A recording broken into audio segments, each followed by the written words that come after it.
a frequent visitor at Rotary Club in my state Senate district, including the Rotary Clubs of Torrington, Litchfield, Salisbury, and Milford. And I want to take my hat off to all of you. Can you hear me okay without the mic? Yeah. Okay, I'm going to try to go without the mic.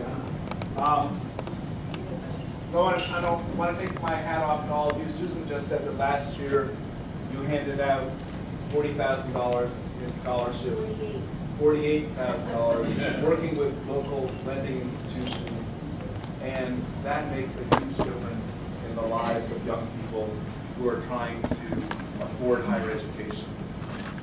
Before I go much further, I want to introduce you to Rebecca, who is working for my opponent in this campaign. Rebecca is here to videotape me in the hopes that I say something indiscreet, so that she could then make a TV commercial that would be unflattering to me. So you will appreciate, I'm not given to speaking rashly, and I won't be speaking rashly today because that's not my nature. But I will be speaking mindful of the fact that I'm being videotaped. Let me tell you a little bit about myself, what I've done, but more importantly, what I wish to do with you going into the future. As Susan said, my name is Andrew Roraback. I live up in Goshen with my wife Sarah and our 3-year-old son, Andrew Pett. I was brought up in Litchfield. I went to Yale College and the University of Virginia School of Law.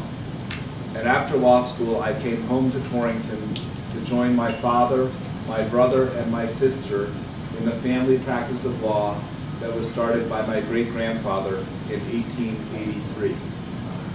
I'm the 4th generation of my family to practice law in Torrington, and I'm proud to be associated with a long tradition of public service.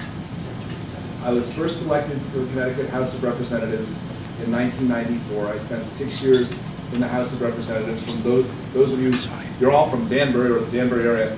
David Cappiello and I were elected on the same day to the House of Representatives. After 6 years in the House, I was elected to the Connecticut State Senate, and for the past 12 years, I've been representing 15 communities in Northwest Connecticut in the Connecticut State Senate. I currently serve as the Senate Republican leader on the Finance Committee, which means it's been my job over the past 2 years to point out what I believe are the weaknesses of the governor's tax policy. At a time of economic distress, I've been firmly of the opinion that imposing the largest tax increase ever on the citizens of Connecticut at a time of such hardship was the wrong way to go. And just last week, UConn released a study in which they concluded that while other states are beginning to feel the signs of recovery, Connecticut's economy is still shrinking. And my considered opinion is that one of the reasons that Connecticut's economy is still shrinking is because we, the one-party rule in Hartford, the governor, and one party, not my party, that controls the legislature, decided that we could tax our way out of this problem. And I was brought up in a family where boasting was discouraged. My parents didn't think it was becoming for their children to brag about themselves. But with Bob here today, I don't feel like I really can hold a candle to him, but I would want all of you to know that in the 18 years that I've served in Hartford, I've never missed a single vote. I've been present for 8,929 consecutive votes in the legislature, and I'm the only member of the General Assembly who can claim that record. So now I'm running for Congress because, like so many of you, I look at Washington, D.C. and see a dysfunctional institution which is in desperate need of real change. And I'm a Republican, make no mistake about it, but I'm an American before I'm a Republican. And I've always thought that advancing the common good is what public service should be all about, not securing partisan advantage. So my goal is to go to Washington, D.C. and try to find solutions to the problems that confront us together as Americans. So, a couple of statistics. You're all sitting down, and I'm glad you are, because when you hear these statistics, it helps to be sitting down. In 2011, federal tax receipts equaled 14% of our gross domestic product. In that same year, last year, federal expenditures were 25% of our gross domestic product.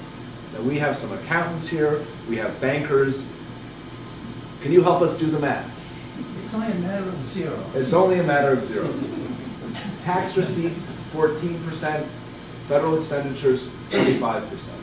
That 11% difference is what translated into the $1.6 trillion deficit that our country had in 2011. If we stay on the course that we are now on, in the year 2020, 92% of every federal tax dollar collected will be obligated to Social Security, Medicare, Medicaid, and interest on the national debt, leaving 8 pennies to pay for our national defense, our transportation infrastructure, and all of the other responsibilities of federal government. So we have little time left to figure out how to solve the problems that face us. Now, as a member of the legislature, I have always had the courage to be independent. I'm with my party if I think they're right. I'm not afraid to buck my party if I think they're wrong. And when I go to Washington with your support, the only people whose approval will matter to me are the people of the 5th District of Connecticut, which, by the way, is comprised of 41 towns, Danbury to Meriden, north to Simsbury and Salisbury. And I've had the privilege of representing 16 of the 41 communities in this Congressional District in the State Senate. And now I'm trying to get to know the other 27 communities better. So I'm not taking any time off in the next 34 days. I am getting around to as many different places as I can.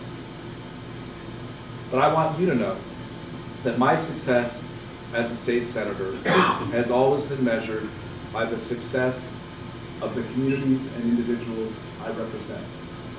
And if you choose me to represent you in Congress, I will measure my success by the success enjoyed by people in the 5th District.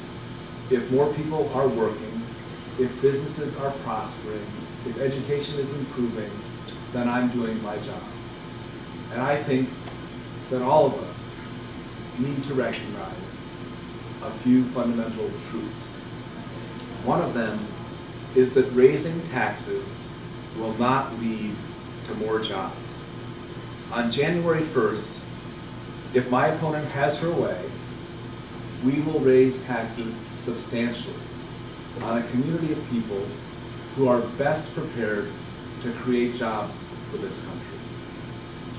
The reality is that 53% of the people that will be impacted if my opponent and the president have their way are small business owners, people that own LLCs, subchapter S corporations, the engines of our economy. Ernst & Young recently concluded a study in which they determined that if we have these tax increases, we will lose 710,000 jobs in this country. Because instead of growing their businesses and hiring new people, these business people are going to be paying higher taxes. Understand that what they have in mind is increasing the tax on dividends from 15% to 43%, increasing the tax on capital gains from 15% to 23%. Now, dividend income is relied upon by retirement. And so when these tax rates go up, they're going to get a double whammy, because not only will they be paying more for their dividend income, they'll be getting less dividends. Why is that? Because when we lowered the dividend tax, corporations began paying out much more in dividends. It only made sense. If we raise the dividend tax, they'll pay out less. So not only will people be paying more in taxes on their dividends, they'll be receiving less of them.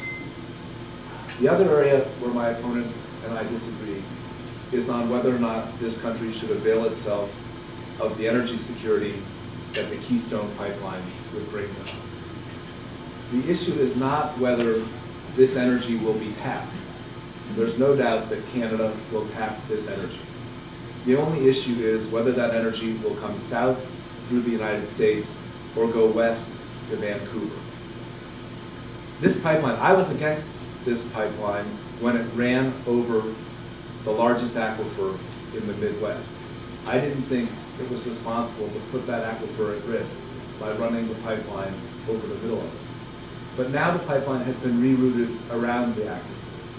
And my belief is that we as a nation will be much more secure knowing that energy from Canada is at our fingertips than allowing it to escape our grasp and head west to Vancouver. On the President's health care bill, there are certain elements of it that I think need to be retained, and I'll start with those. The first is the component of the bill which requires insurance companies to allow people to keep their children on their policies until the age of 26. That's actually a change we made in the Connecticut legislature that I supported enthusiastically. It's the law of Connecticut already. But everyone should have that opportunity. The other thing that I think we should embrace is the component of the bill which makes it unlawful for insurance companies to discriminate against people on the basis of pre-existing conditions. Clearly, insurance is about spreading risk, and to exclude people because they have a health problem, I think runs counter to what we want in our society. But I do think this bill will end up costing too much and accomplishing too little. When fully implemented, the Congressional Budget Office says that 30 million Americans will have no health care coverage whatsoever. This despite an $800 billion increase in taxes and $700 billion being taken away from the Medicare system. So I think we can do better, and my belief is we need to do better to find a solution that we can afford and a solution that serves more people. So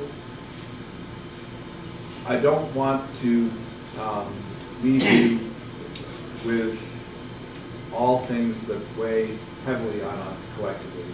I want to also share with you something that I hope to do as a member of Congress that will benefit all women in our society. If I go to Congress, the first bill that I'm going to introduce is going to, has anyone ever heard of Are You Dense? Yes. Are You Dense is a movement which started here in Connecticut, which wants to, has as its mission, educating women with dense breast tissue that a conventional mammogram is inadequate to diagnose or detect early stage breast cancer. What's needed for women with dense breast tissue is an ultrasound. So in Connecticut in 2007, we passed a bill, which I was happy to support, which required providers who were administering mammograms to notify their patients that if they had dense breast tissue, they shouldn't rely on the outcome of a mammogram as peace of mind that there was nothing to worry about. We required in 2007 that they be notified that an ultrasound was really what would be needed to give them the utmost peace of mind. In 2011, we changed the law again to require insurance companies to pay for ultrasound testing for women with dense breast tissue. And my desire is to give the women of America the same protection that the women of Connecticut now enjoy. My mom thinks it's a good idea, my wife thinks it's a good idea, and the individuals who have worked so hard at Are You Dense think it's a good idea too. So I don't want to do all the talking here. The best way for me to be a good candidate and the best way for me to be a good member of Congress is to bring my ears to events such as this and to invite you to ask me questions and invite you to share with me what you think we need to do in Washington to begin to solve the problems. And I'm not afraid